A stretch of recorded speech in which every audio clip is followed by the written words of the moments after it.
उत्तम ऊर्जा में आपका स्वागत है। मेरा प्रयास है कि इस चैनल के माध्यम से हिंदू पुराणों के रोचक प्रसंगों को मैं आपके साथ साझा करूं ताकि आप दिव्य खुशियों का अनुभव कर सकें।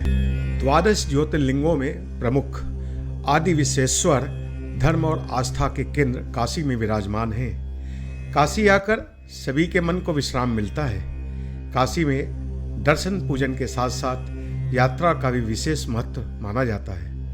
उत्तर वाहिनी गंगा के तट पर बसी काशी का स्वरूप अर्धचंद्राकार है। जिस प्रकार भगवान शिव के मस्तक पर अर्धचंद्र विराजित है, उसी प्रकार पृथ्वी के मस्तक पर काशी सुशोभित है।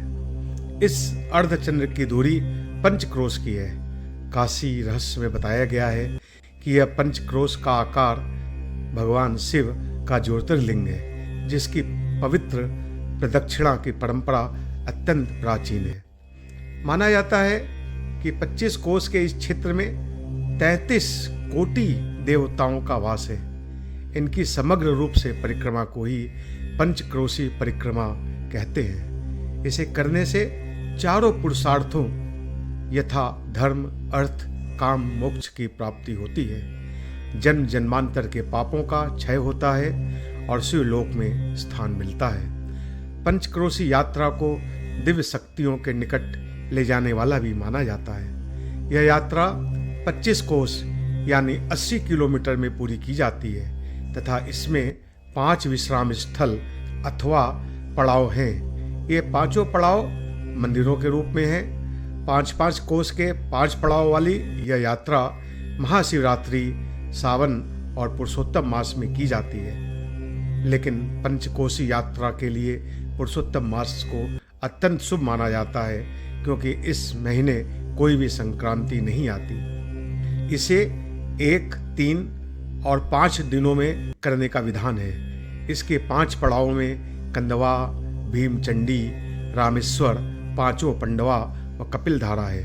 5 दिनी यात्रा में इनमें एक रात्रि विश्राम का विधान है। ऐसा माना जाता है कि त्रेता युग में भगवान राम ने पत्नी सीता और भाइयों के साथ अपने पिता दशरथ को श्रवण कुमार के श्राप से मुक्ति दिलाने के लिए पहली बार यह पवित्र परिक्रमा की थी, और दूसरी बार जब भगवान राम ने रावण का संहार किया, तब ब्रह्म हत्या के पाप से मुक्ति के लिए सीता और लक्ष्मण के साथ उन्होंने पुनः पंचक्रोशी की प्रदक्षिणा की, और इसी दौरान उन्होंने रामेश्वर में शिवलिंग भी स्थापित किया। यह भी माना जाता है कि द्वापर युग में पांडवों ने द्रौपदी के साथ अज्ञातवास की अवधि में पंचक्रोशी यात्रा की और उन्हें युद्ध में विजय मिली। शिवपुर स्थित पड़ाव पर पांडवों द्वारा स्थापित शिवलिंग उनके ही नाम से जाने जाते हैं। पंचकोशी यात्रा में दक्षिणावर्त रूप से परिक्रमा की जाती है। परिक्रमा करते समय सारे मंदिर दाहिने तरफ मिलते हैं और धर्मशालाएं बाईं ओर, क्योंकि धर्मशालाओं में जो यात्री निवास करते हैं वे अपना भोजन स्वयं बनाते हैं और नित्य कर्म के लिए भी जाते हैं। इसलिए धर्मशालाएं बाईं ओर बनाई गई है। इन धर्मशालाओं में लगभग 25,000 यात्री निवास कर सकते हैं। प्रत्येक पड़ाव के पास एक जलकुंड या जल स्रोत भी है, जिसमें यात्री स्नान कर पूजन दर्शन करते हैं। पंचक्रोशी यात्रा के दौरान 108 शिवलिंग, 56 मंदिर, 11 विनायक, 10 अन्य शिव मंदिर, 10 देवी, 4 विष्णु, 2 भैरव और 14 अन्य देव स्थापित हैं, जिनकी यात्रा के दौरान दर्शन पूजन का विधान है। इस यात्रा को प्रारंभ करने के एक दिन पूर्व भक्तजन गंगा स्नान कर काशी विश्वेश्वर के दर्शन पूजन करते हैं और काशी विश्वेश्वर के मुक्ति मंडप में यात्रा का संकल्प लेकर ज्ञानवापी में स्नान या जल छिड़क कर मार्जन करते हैं। जिस दिन यात्रा प्रारंभ करनी होती है, उस दिन श्रद्धालु प्रातःकाल गंगा स्नान, मां अन्नपूर्णा दर्शन और भुवनेश्वरी देवी के दर्शन करते हैं तथा मणिकर्णिका कुंड से इस यात्रा का प्रारंभ करते हैं। मणिकर्णिका कुंड मणिकर्णिका घाट के पास स्थित एक जलाशय है। भक्त इस कुंड में डुबकी लगाकर अपनी अंजुरी में जल लेकर यात्रा करने का संकल्प करते हैं। साथ ही मनोकामना की पूर्ति के लिए प्रार्थना करते हैं। तथा मनोकामना पूरी होने के बाद पुनः दर्शन करने का निश्चय भी कर लेते हैं। फिर ज्ञानकूप पर संकल्प लेने के बाद बाबा श्री काशी विश्वनाथ का दर्शन पूजन कर उनसे अनुमति ली जाती है। मणिकर्णिका से आरंभ कर गंगा घाट समेत 25 कोस विस्तारित क्षेत्र में स्थित देवस्थलों में शीश नवाते हुए पुनः मणिकर्णी कुंड और ज्ञानकूप पर आकर संकल्प छुड़ाकर समापन किया जाता है। अंत में पुनः बाबा का दर्शन कर इसकी पूर्णाहुति की जाती है। मणिकर्णिका से भक्तजन 80 आकर पंचक्रोशी मार्ग पर आ जाते हैं। पंचकोशी यात्रा का यह मार्ग बहुत ही प्राचीन मार्ग है। इस मार्ग पर अनेकों सूचना पट देखने को मिलते हैं जो रास्तों का मार्गदर्शन करते हैं और पड़ावों के बारे में सूचित भी करते रहते हैं। पंचक्रोशी मार्ग से श्रद्धालुओं का समूह पांव में बिना चप्पल पहने सर पर अपनी खाने पीने की सामग्री और पूजन सामग्री के बोझे को लादे और अपने पहले पड़ाव कर्दमेश्वर की ओर निकल पड़ते हैं। कर्दमेश्वर मंदिर ऐतिहासिक और धार्मिक दोनों ही दृष्टियों से महत्वपूर्ण है। ऐसी मान्यता है कि कर्दम ऋषि ने इस मंदिर के शिवलिंग में प्राण प्रतिष्ठा की थी और कालांतर में चंदेल राजाओं ने इस मंदिर का निर्माण करवाया, जो कि वास्तुकला की दृष्टि से भी महत्व रखता है। यहाँ पर स्थित बिंदु सरोवर में स्नान कर कर्दमेश्वर महादेव का पूजन कर एक रात्रि यही विश्राम करते हैं और अगले दिन सुबह ही अपने दूसरे पड़ाव भीमचंडी की ओर निकल पड़ते हैं। भीमचंडी मंदिर शिव चंडिकेश्वर के नाम से भी जाना जाता है। यह मंदिर गंधर्व सागर कुंड के किनारे स्थित है।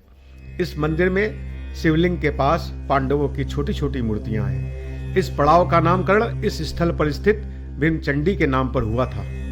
तीसरा पड़ाव रामेश्वर मंदिर वरुणा नदी के किनारे स्थित है। मान्यता है कि भगवान राम ने स्वयं अपनी पंचकोशी यात्रा के दौरान इस मंदिर के शिवलिंग की स्थापना की थी, जिसके कारण इसे रामेश्वर के नाम से जाना जाता है। इस मंदिर के पास लक्ष्मणेश्वर, भरतेश्वर और शत्रुघ्नेश्वर मंदिर है, जो लक्ष्मण, भरत और शत्रुघ्न से संबंधित है। इस स्थान पर श्रद्धालु एक दिन ठहरते हैं और अपनी आस्था रामेश्वर महादेव को समर्पित करते हैं। यात्रियों का समूह मन में श्रद्धा का भाव लिए रास्ते भर गीत गाते चलते सुस्ताते धीरे धीरे अपने चौथे पड़ाव शिवपुर की ओर निकलता है। मार्ग में कुछ श्रद्धालुओं का समूह ईंटों के टुकड़ों से घर की प्रतिकृति यानी घरौंदा बनाते दिख जाते हैं। यह प्रतीकात्मक रूप में उनके अपने घर बनवाने की कामना होती है और वे ईश्वर से घर निर्माण के सामर्थ्य का आशीर्वाद मांगते हैं और ये मनोकामनाएं पूर्ण भी होती हैं। चौथे पड़ाव शिवपुर का मंदिर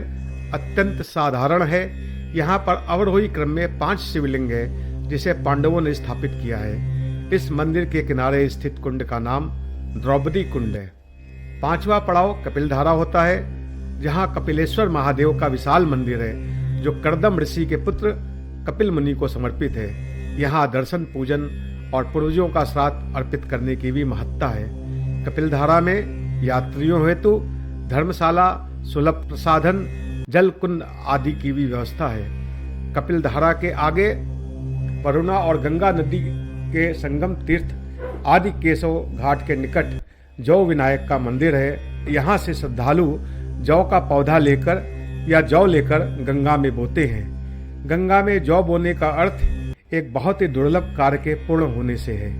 यहाँ से श्रद्धालु गंगा के किनारे किनारे पैदल या नाव से चलकर मणिकर्णिका घाट पहुँचते हैं और संकल्प पूर्ण करते हुए श्री काशी विश्वनाथ मंदिर, अन्नपूर्णा मंदिर, गणेश एवं काल भैरव का दर्शन कर पंचक्रोशी परिक्रमा संपन्न करते हैं। पंचक्रोशी यात्रा मात्र एक यात्रा ही नहीं, बल्कि यह सत्कर्म के मार्ग पर चलने का संदेश है, जिसमें छोटे से छोटा पाप न करने का संकल्प है और किए गए छोटे से भी पाप या गलती का प्रायश्चित भी है। इसी के लिए लोग अपने शरीर को कष्ट पहुंचाकर नंगे पांव 25 कोस यात्रा करते हैं। यात्रा करने के लिए अक्सर वे समूह में चलते हैं, जिससे वे एक दूसरे के सुख दुख के साथी भी हो जाते हैं और इस तरह यह यात्रा सहयात्री के मन का भी गहराई से अनुभव कराती है। इसीलिए यह 25 कोस मात्र आस्था के ही नहीं बल्कि प्रेम के भी 25 कोष बन जाते हैं।